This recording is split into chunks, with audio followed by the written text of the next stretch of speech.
All right, everybody, welcome back to class and welcome to module number 11, Cognitive Behavior Therapy or Theory, the core beliefs. We only have two more theories to work through in our class. There is reality theory, which we'll do here in a couple of weeks, and we have cognitive behavior therapy, which we're going to do in module 11 and module 12. We have covered a lot of ground so far, but we are almost done. You are doing awesome. Your homework assignments, your discussion questions are excellent. I can tell that almost nearly all of you you're hanging in there. You're kind of listening and learning, and you're grabbing onto some core ideas of all these different helping approaches that I hope one day or even now, maybe you can begin to use in your own life as you go forward and as you begin to work with other people in the profession of social services. Some of you have been with me or you're with me now in another class I teach called Behavior Modification, CMSW 1341. And when we covered behavior theory, I mentioned to you that in that class, I get a little bit deeper. We spend a little bit more time talking in greater detail about behavior theory. And also in that class, I talk quite a bit, and we talk in a little bit more detail than we are in this class about this next helping approach called cognitive behavior therapy. It's got the word behavior in it. And so behavior therapy or behavior theory and cognitive behavior theory are two separate helping approaches. They're distinct from one another, but they're related to one another in the sense that CBT, cognitive behavior theory, was sort of developed out of behavior therapy. It's kind of born out of behavior therapy. So we always cover them together, and especially in the behavior mod class. If you've not had that class with me, come take it with me online or in person, and we'll talk a little bit more in detail about both behavior therapy and theory and cognitive behavior theory. But for this class, this week and next week, this week some core concepts, next week some applications as we've always done on CBT, cognitive behavior therapy. This theory is also sometimes referred to by four other initials, REBT, which stands for Rational Emotive Behavior Therapy. That was the original name.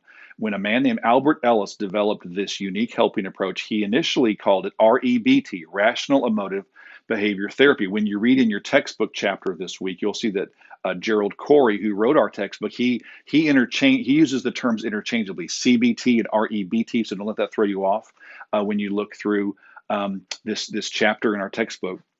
But in modern days, more recent times, this helping approach has been renamed to cognitive behavior theory. And we'll talk about the idea of cognition here in just a second, the word cognitive. That's what this theory is focused on, is cognition, developed by a very interesting man named Albert Ellis, who now has been deceased for a few years.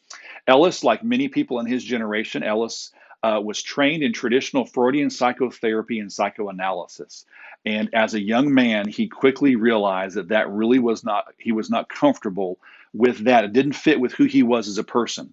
And so in the 1960s, Ellis was a young man. Ellis was a young man that, as a young man, had a number of medical problems. He was very, very physically frail, very, very small. He was only about 5'2", 5'3", very, very small man.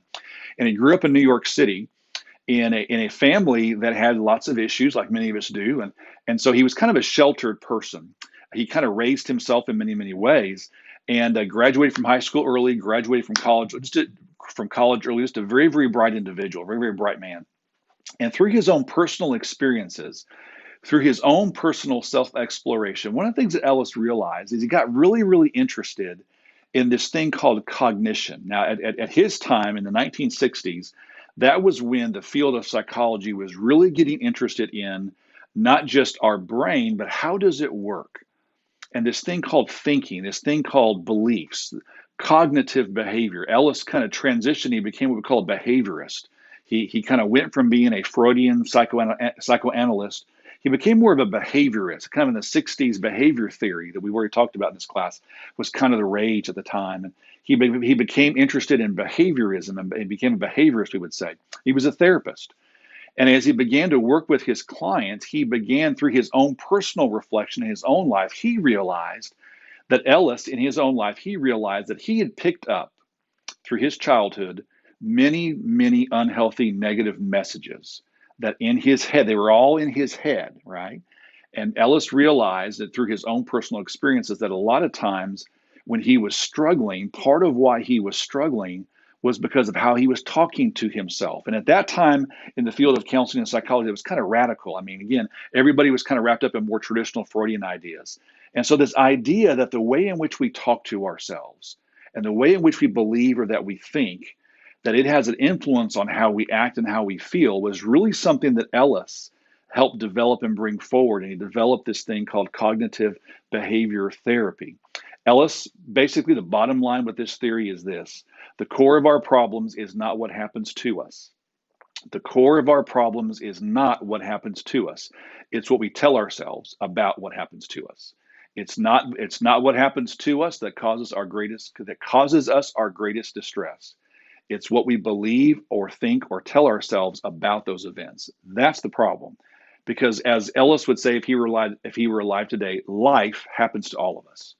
Good, bad, neutral. Life happens to all of us. That's not really what causes the problem for us, for most of us. What causes the problem for most of us is how we handle it. It's how we respond to it, not just behaviorally, but emotionally and psychologically and mentally. And so Ellis began to sort of really study and go through all kinds of research on this idea of cognitive behavior. So this therapy is called cognitive behavior theory. By the way, this is one of the most commonly used probably theories in our world today. CBT is very, very, very popular. It's very adaptable. We use it in all kinds of settings. We use it in mental health counseling, working with kids, drug and alcohol counseling, family counseling. I use it in groups. There's all kinds of ways that we can use CBT. So it's very, very, very well known, and very often used. But it's built around this idea of cognitive behavior. Let's talk about the word cognitive for just a second or two. And again, I'm just kind of summarizing some key high points out of your lecture notes. So the word cognition just means thinking. We also use the word beliefs or belief systems or perception or attitude or self-talk. All of those words kind of mean the same thing as this thing called cognitive behavior. Now, where does the word behavior mean? Well, this theory believes that the way in which we think to ourselves, number one, is a form of behavior. It is a form of our inward behavior, so to speak. We always think about behavior being outward.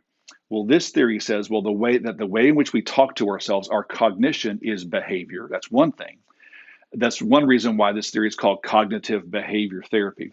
Another reason why is because this theory teaches that the way in which we talk to ourselves, that's cognition, affects our behavior. Beliefs affect behavior. Beliefs is just another word for cognition. So the word cognitive means beliefs, thinking, thought, self-talk, and kind of the idea, which we'll see here in just a second, is that the way in which we talk to ourselves up here affects what comes out of us, how we feel and what we do. And so that's another reason why the term cognitive behavior goes together for two reasons. The term cognitive behavior means two things. Number one, it means that this theory teaches that the way in which we talk to ourselves, our cognition, is a form of our behavior. And secondly, the way in which we talk to ourselves influences our external behaviors. That's where that term kind of comes from, cognitive behavior. This theory teaches that you and I are always talking to ourselves, and that our cognitive behavior is always there. We don't always hear it. We're not always aware that it's there, but we're always talking to ourselves. And so this idea of cognitive behavior, and that oftentimes is what creates our problems for us. We're going to talk some more about that in just a second. So I give you some information about cognitive behavior and some other terms in your lecture notes. I also too give you a really basic foundational way to understand. Another core belief of this theory is the A, the B, and the C. So Ellis, because he was a behaviorist, believed in making things really simple and concrete and clear. So Ellis borrowed an idea from behavior theory, A, B, C. A stands for activating event, B stands for beliefs or thinking, and C stands for consequences, emotional and behavioral consequences. Let's kind of walk through that real quickly. And I give you some information about this in writing your lecture notes. So Ellis believed that as we live our lives on any given day, stuff's always happening around us. It's called an activating event. Activating events are often things out of our control. It's just life.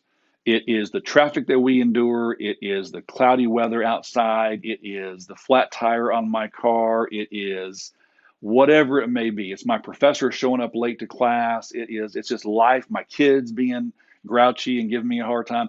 It's just life. Life happens to all of us. Ellis would call that A, an activating event. What happens when things happen around us is we talk to ourselves about those events, and that's B.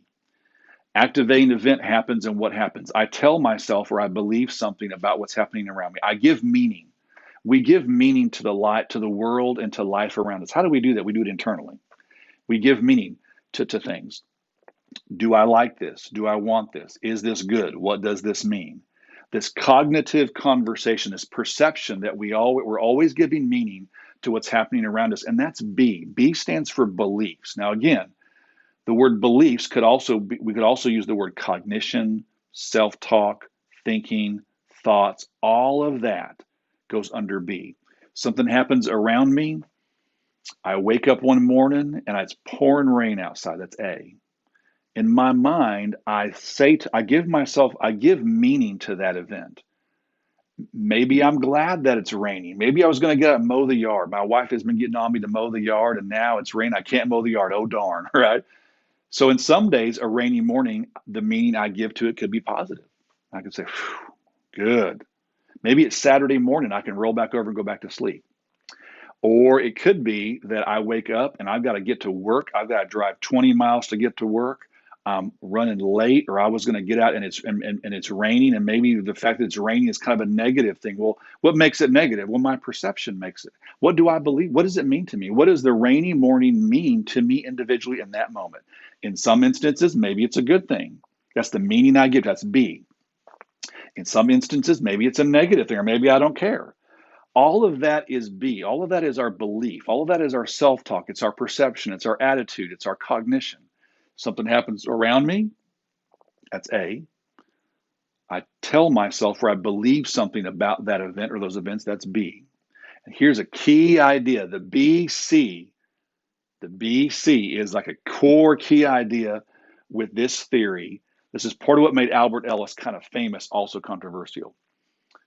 What I say to myself, or what I believe as B, influences how I feel and what I do. Emotional and behavioral consequences. So you've heard the phrase behavior results in consequences. If Albert Ellis were alive today, he'd say absolutely. And our cognitive behavior, our thinking, results in consequences. What kinds of consequences? Well, how I talk to myself, what I believe, influences how I feel and what I do, emotions and behavior. So emotional and behavioral consequences. So this idea that beliefs come first, my beliefs happen first, then my feelings, then my outward behavior. So if I wake up in the morning and it's raining outside, that's A. I say to myself, this is a good thing because I don't want to mow the lawn. That's B. I begin to feel relieved and I roll over and go back to sleep. That's C. I feel relieved and I roll over and go back to sleep. That's a physical behavior. That's C. I wake up one morning and it's raining. That's A. In my mind, I say to myself, I may not even realize I'm doing it. You got to be kidding me. It's raining again. What time? I got to get, this is terrible. What, at some level in my mind, maybe a rainy morning is a negative. I perceive it as a negative. Well, what is that belief system, that attitude going to do? Well, it's going to affect me emotionally. I'm going to feel frustrated. I'm going to feel rushed. I'm going to feel upset. And then I may jump out of bed and thrash around and run into the shower. And then I'm rushing through the house and grabbing stuff and yelling at my wife and yelling at my kids. Well, all that is influenced by my emotions. Well, what are my emotions influenced by? How I'm talking to myself. Well, the meaning that I give, my attitude, my mindset, we would say, right? Activating event, beliefs, consequences. Something happens around me in my life. I talk to myself about that event. That's B. A is the event. B is the talking to myself. What happens as a result of my talking to myself? Well, my emotions and my behavior are consequences. Activating event, beliefs, or thinking or thoughts, or cognition or self-talk. C is emotional and behavioral consequences. Core key idea. Some of you, again, have been with me in Behavior Mod. This is a review for you. But I want you to look at your lecture notes and make sure you understand the A, the B, and the C. Now, here's the last thing I'm going to give to you. This will lead us into module number 12 next week. So all of that so far, there's nothing really necessarily negative or unhealthy about that. That's just the way this theory says that's how we're wired. The way in which we're wired is we're always talking to ourselves. We're talking to ourselves about stuff around us. And how we talk to ourselves influences how we feel and what we do. All that's just like neutral psychology 101. But here's the problem. This theory says another core idea of CBT, which I give to you this week, is this idea.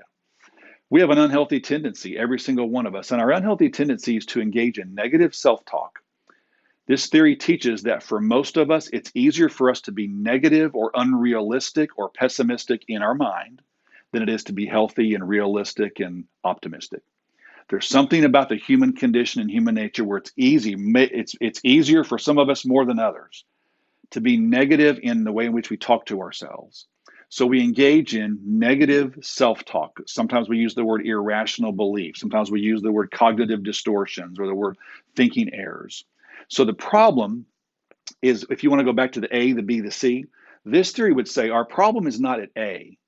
We think our problems is we often think our problems is what's happened around us. I woke up this morning, my car wouldn't start. I woke up this morning, my wife was in a bad mood. I woke up this morning, it was pouring rain. All that is A. All that's just life. And a lot of times we think that that's where our problems lie. This theory has a unique idea. It says, no, that's just life. That happens to all of us. The problem is at B. The problem is in what we say to ourselves, what I say to myself and what you say to yourself about the A's in our life, right? It's how we respond. And this theory says we have an unhealthy tendency, and our unhealthy tendency is to engage in negative / unhealthy self-talk. And I give you some examples in your lecture notes this week of just some ways in which negative self-talk often can sound. Again, negative self-talk, it is what it says is. Negative self-talk can be anytime I say to myself, I can't do this, I'm not good at anything. It's anytime we put a negative, pessimistic spin on our life or the world or whatever activating events are going on around us. All of that could be included in negative self-talk. I also give you 2 or 3 examples, something called overgeneralization, something called personalization, and something called catastrophizing or awfulizing. Those are 3 examples, 3 other negative self-talk examples I give you in class this week, which we sort of know from research and working with people in counseling, just common ways in which we talk to ourselves in negative or unhealthy ways. I'm sure for each of us, we all have our own unique negative ways in which we talk to ourselves, maybe in some ways, right? And we talk a little bit more about that in the behavior mod class a little bit. But kind of the idea is, again, this idea of negative self-talk. You can't understand cognitive behavior theory unless, number one, you understand what is cognitive behavior. Number 2, the A, the B, the C. And number 3, this idea, it's kind of a negative idea, but it's just a real, Ellis would say, hey, it's just real. The reality that most of us, if we're not careful, there's an easy trap that we fall into. It's our unhealthy tendency. What is it? To engage in negative, unrealistic, irrational, unhealthy self-talk or thinking. So the problem is in how we look at the world. That is really sort of where the core of most of our struggles kind of lies, right? So those 3 ideas, what is cognitive behavior and its role in our lives? The A, the B, the C, activating event, beliefs or thinking. Consequences, emotional and behavioral consequences. And then this idea of our unhealthy tendency, the tendency to engage in negative or unhealthy self-talk. Really core foundational ideas with CBT. Now, what that does right there, go look at your lecture notes, get your discussion question done as always, get your homework assignment done, and come back next week for module number 12, because part of what we're going to talk about is kind of the next step. The next step is what this theory teaches about what we can do about our unhealthy tendency. We can't do anything about A. We can't always change the world around us. But what we can do is change B, because B has to do with us. B has to do with how I respond and look at the world, how I talk to myself. So CBT's core intervention is at B, we would say. I've used CBT in all kinds of times, all kinds of ways. And one of the things we do with CBT is we listen to people tell us their stories, and we help them to separate this idea of, hey, what's happening around you is unpleasant.